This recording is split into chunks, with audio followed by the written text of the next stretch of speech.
They swearing they good, and then you get it and you like, it's not giving what you said it was supposed to give, you know?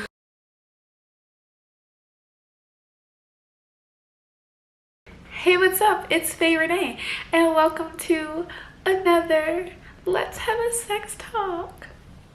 Y'all, I haven't done one of these in forever. I haven't even really been posting, so I don't be posting. I'm sorry.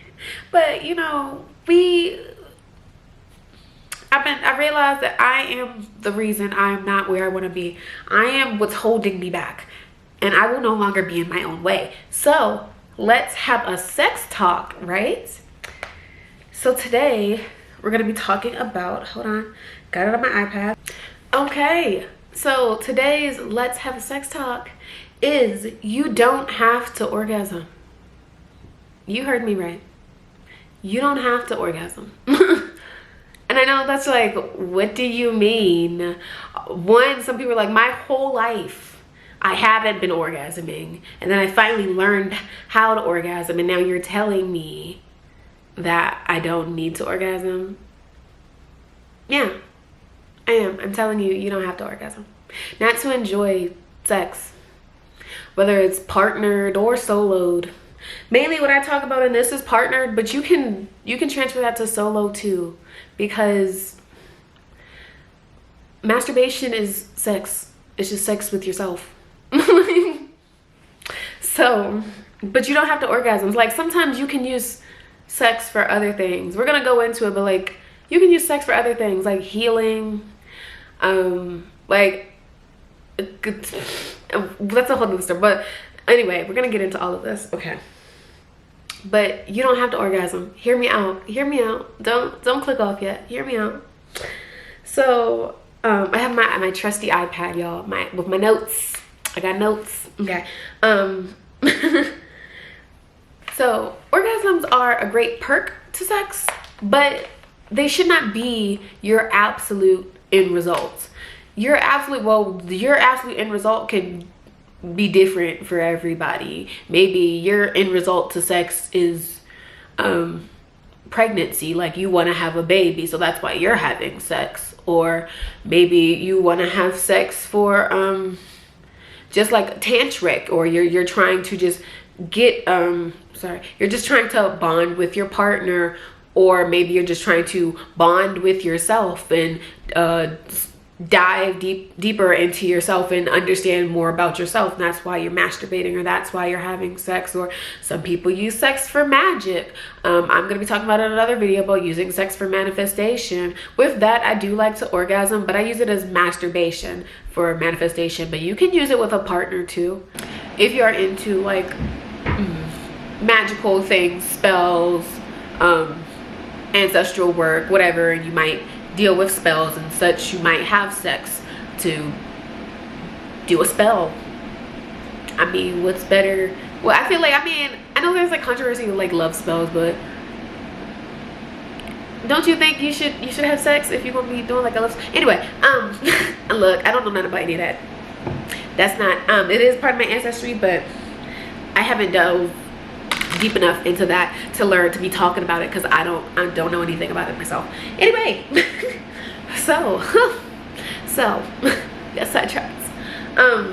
So when you focus on an orgasm as your end result, you take the focus off of what's happening in the moment. You're no longer sitting there in the moment. You're too busy focused on what you want to happen at the very end. You're losing all of the sensations that's coming, the build up. You're missing, if you're doing it with a partner, the way your partner feels against you, the way they smell, the way they taste, the way they look. You're missing out on all that because you're too busy focused. You're focused, and really you should be in the moment.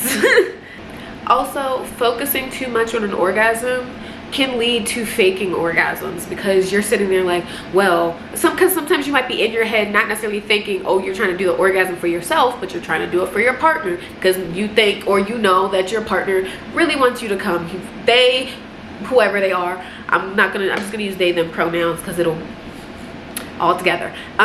They may be like, oh, they really like when you come, they like how it feels, da da da, or they like seeing you, or like knowing that they made you come, all of that, whatever their whatever their thing is. And so you're too busy focused on, oh well, I need to come, and your brain is doing too much and it won't let your body come, so you have to fake it. And now you fake the orgasm for what? Also, we don't fake orgasms. Like, we take accountability. If it's something that's on your end, it's your fault that you didn't orgasm. Or if it's something on your partner's end, not necessarily, okay, let's not say it's anybody's fault, but there are reasons and that need to be discussed if you didn't orgasm. But that's also saying, like, orgasms aren't the end result. Like, they aren't always the end result. We're gonna get there. Hold on, there's a lot. Hold on. So faking orgasms is bad though. Like, unless that's your job. Unless your job is faking orgasms, then do good at your job. But in real partnerships, don't fake orgasms, y'all, because why? They're not important. Really, they're not. They're nice to have, but also so is the build-up. Is also very nice. Isn't that pleasurable too? The build-up to the orgasm? Don't you feel good the whole way up? Until you hit that climax, don't you feel good? It's all the thing, all of it, not just the end result. So when you fake it, that's not fair to you or your partner. Faking it is essentially lying. You're lying to yourself, or you're lying to your partner. And why would you do that? That's like the dumbest type of lie. Like, why? It's not you lying about, I don't know. I'm the kind of person, don't lie in relationships. Unless it's, I'm lying about hiding a secret bank account because you spend all of the money in our joint bank account. That's a different kind of lie. My mother said you should always have your own bank account. I'm like, where's my drink? Hold on.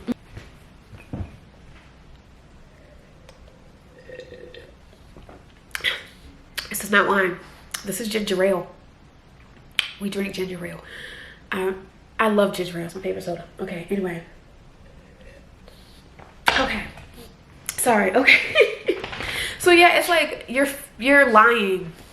You're lying. And for what? There's no reason to lie for this kind of thing. There's no reason. So, and it's unfair to you because you feel like you have to lie, and it's unfair to your partner because they are being lied to. And it's also like, honestly, could you imagine, well, let's not say could you, because we all know this is what's happening in the world. Think about when you were like in your teens, 20, whenever you started having sex, especially if you started having sex in like your teens, early 20s, you remember, especially if it was like your teens, and you were inexperienced and your partner was inexperienced, but your partner, you might have had a partner that just was bragging, saying everybody hyped them up, they swearing they good, and then you get it and you like, it's not giving what you said it was supposed to give, you know, because people were lying to them and faking it. I had to deal with that with several people, men and women, and I'm like, what's wrong? Who? Men, women, cis men, trans men, cis women. I've never dated a trans woman. Not saying that I'm against it though. I'm single. Anyway. Anyway, so yeah, don't fake it, because it leads to an ego boost that nobody needs, because somebody's gonna have to pop that ego bubble. And to be honest, I'm at that point in my life where I will pop that bubble. Like, I have had a partner where we were actually both basically virgins, and he didn't have no stamina. Like, he was good, he tried, but he needed work, and we worked on it together, and we both improved. See how that works? You both improve when you don't lie to each other. Don't lie. Anyway, let's keep going. So it also takes the pressure off of you and your partner. There's like an expectation when it comes to sex. You're expected to have an orgasm. You're expected to give your partner an orgasm. When you masturbate, you might expect yourself to give yourself an orgasm. There's an expectation. And sometimes that expectation is hard to meet. especially depending on certain parts of your life, what's happening in your life, whether or not you're on medication. Do you have any medical history that might prevent something like that from happening or might make things difficult? Have you had like recent surgeries or something that involve your genitals or any other erogenous zones that may cause orgasms? Because you can have orgasms from not just your genitals, you can have orgasms from other places too. You can also have mental orgasms. But that's another story. We're gonna get into that in another one. But it takes the pressure off. That really doesn't need to be there, especially when you're trying to have sex, because you really do need to be relaxed. You need to be loose. I mean, there is pressure in sex, like that pressure that's building up. But that's a good pressure. This pressure that's a negative pressure, and it'll prevent the good pressure building up. And you'll be stuck, and you'll be like, why do I feel like I'm in this like teeter-totter and I can't quite.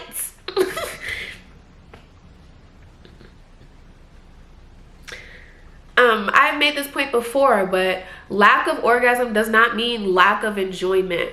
So me, for example, I'm a pleaser, and I also tend to have difficulties having orgasms with partners. Honestly, I do. I don't know. It's easier for a lot of people when you just do it yourself. But when you have a partner, they don't know your body like that. They aren't feeling your sensations. So whatever. So I'm more of a pleaser. And I'm not gonna forego sex because it's hard for me to orgasm with another person. Like, that'd be stupid, because I'm missing out. But unless you don't want, that's not stupid. Let's not say that'd be stupid.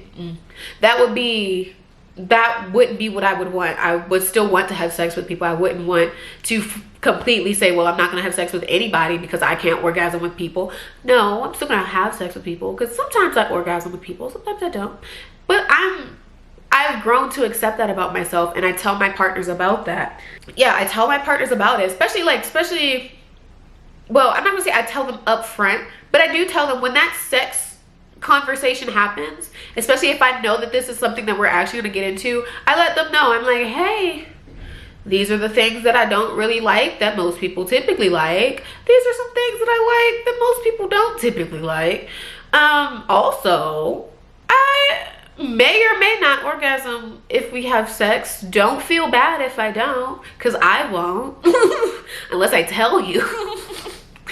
But as long as we're communicating throughout this process, it should be good. So also, like I said, I am more of a giver, and I have had several instances with partners, because it's so hard because it's so hard for me to orgasm with another person. I've had many instances where I just don't orgasm, or I don't even put the thought in my head like, oh, I'm going to orgasm from this. I'm more focused, because I am a pleaser and a giver. I'm more focused on my partner's pleasure and what my partner's feeling and how they feel. Even if they don't have an orgasm, I'm like, I want them to still feel as amazing as they can during this process, during this session. So, and I let go of what I need. I still I'm obviously still like aroused. I'm still into this. I'm still like really into this, but I'm like, I don't need the orgasm. That's okay. As long as I'm making you happy. Even if they don't orgasm, it's as long as I'm making them happy. That doesn't always work for everybody, because not everybody is a giver. Some people are more of a taker.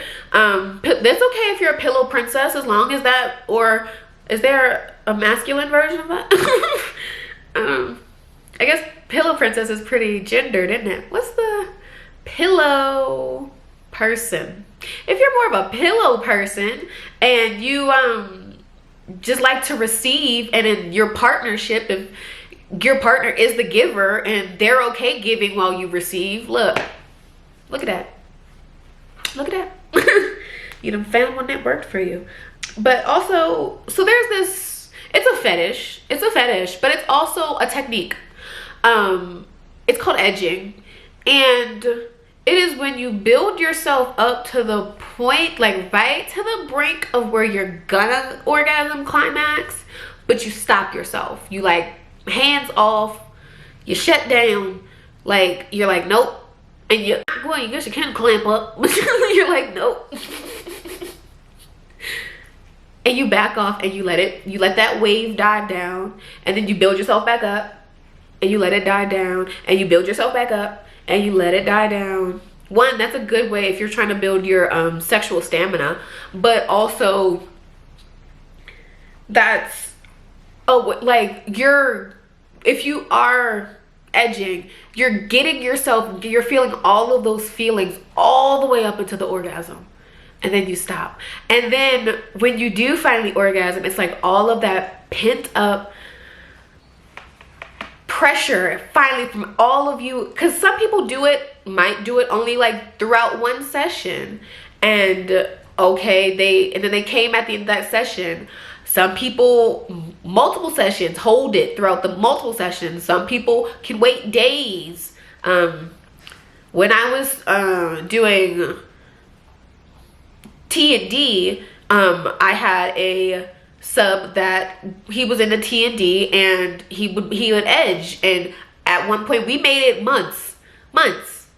So you don't need what I was saying with basically bringing up edging is because you don't need the orgasm to enjoy the process. I'm just saying, that's all I was saying in this video, is you don't need the orgasm to enjoy sex.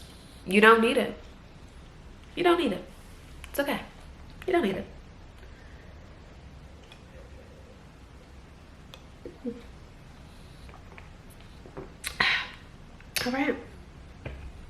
All right. Should we have a little bit of a wrap up? Let's just wrap this all back up. You don't need an orgasm to enjoy sex. Why? Because the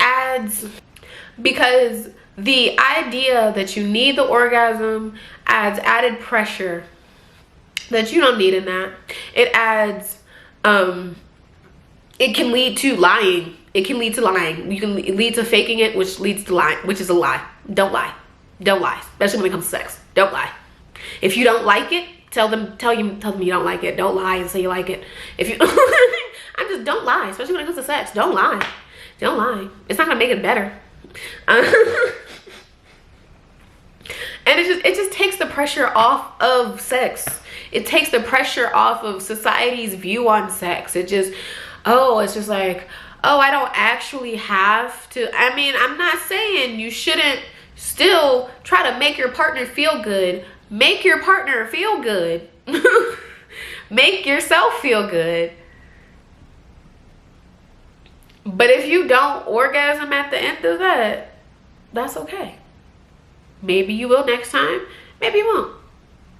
Because there's so many reasons that can be preventing you from having an orgasm. Maybe I'll make a video about that. Reasons you may not be having an orgasm. Maybe I will. I'm gonna put that in my iPad. And y'all gonna have to stay tuned for that. Okay. Because I was gonna give you a little bit of tidbit. But okay. Okay. I'll see you guys in the next video. The next video, I'm gonna be wearing the same outfit. Don't judge me. I'm filming it right after this. I had it all planned out. Don't judge me. And I'll see y'all in the next video, won't I? Because I'm what? Your favorite sex coach, Faye Renee. What is it? Oh, I'm like, what's my website gonna be? I can't tell you yet because it's not up yet. But I am Faye Renee, your favorite sexpert. That's gotta be my intro from now on. I'll see you guys later in the next video, right? Bye.